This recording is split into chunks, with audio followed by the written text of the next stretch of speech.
Sellout. I think if we vote for Jill Stein, we could support Elizabeth Warren next time. Let's play his Killer Mike thing. He's amazing. He's so good.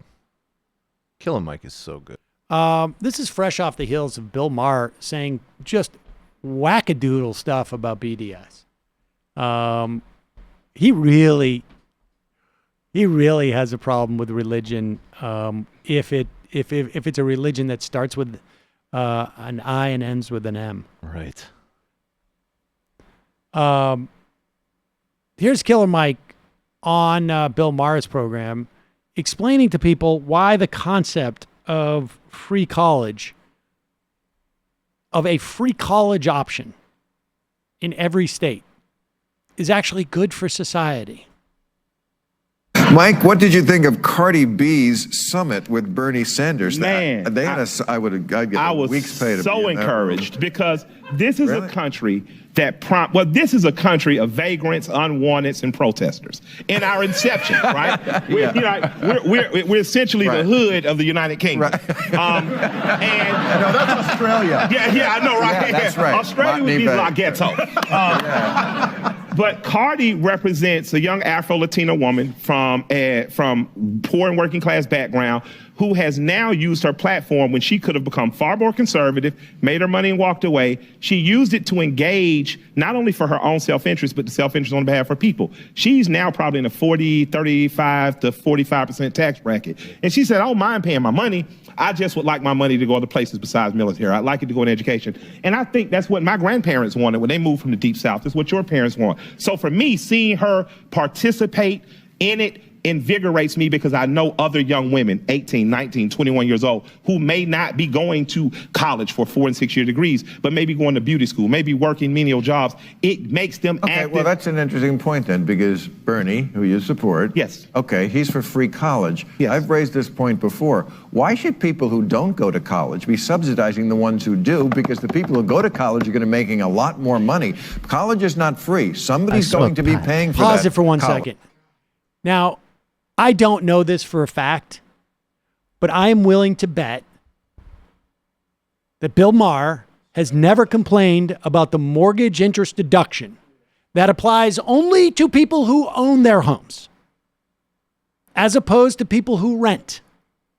Like, why should renters, non-owners of homes, subsidize people who own homes? There's arguments. We've certainly made those. Maybe up to a point, it's even justified. But I can't imagine that Bill Maher has ever made that argument. I wonder if Bill Maher's ever made the argument, why do we have people who don't have children? Why do you have to pay property taxes to go to schools? Why do we get to do that? Or why do we have to have people mandated insurance where people have to subsidize, I don't know, guys our age getting colonoscopies? But I smoke pot and I like Obama. Maher, per his Wikipedia, says he paid for his Cornell days by selling pot. But here's the point, is that this common sense argument is only deployed in very specific and narrow instances, which tells you all you need to know about the person who's deploying this argument. For free college. I've raised this point before. Why should people who don't go to college be subsidizing the ones who do? Because the people who go to college are going to be making a lot more money. College is not free. Somebody's going to be paying for that college. I don't understand why the people who get the benefit of it shouldn't be paying for it. College and trade school. And this is from a dad who has had children who went to both. My oldest son went to Omnitech Trade and learned computer engineering and things of that nature and sound engineering. My daughter did 2 years. She did the same 2 years twice on me in Savannah State. 21 grand. I love her. That's my baby. Really sticks in your mind there, doesn't it? But yeah, I know. Right? But he offered college and trade school. Part of being an American is being a steward for the next generation of Americans. My grandparents worked in fields. My grandmother went to college. My grandfather toiled on a blue-collar job so that my sisters and I could then have post-secondary education.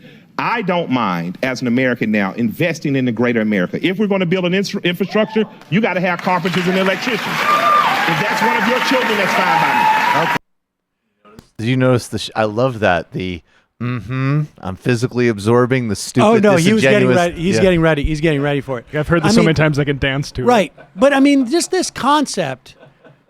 I mean, you get an interest deduction on your mortgage. Just want you to contemplate this.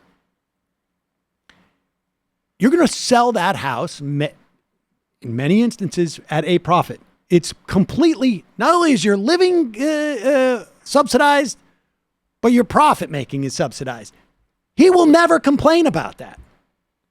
Now, maybe there's an argument that home ownership is good. It creates stability in neighborhoods, gives people, a skin in the game, and they're going to make sure their homes are safer and this and that. And I think that's arguably a good argument. Maybe we want to encourage home ownership. Maybe we do, maybe we don't. The point is, how can you complain about the concept of one public higher education opportunity in each state, and not complain about the mortgage introduction tax, which would cover it 1,000,000 times over? I don't mean it's a slight exaggeration, but well, it's because of what you think society should do and should value.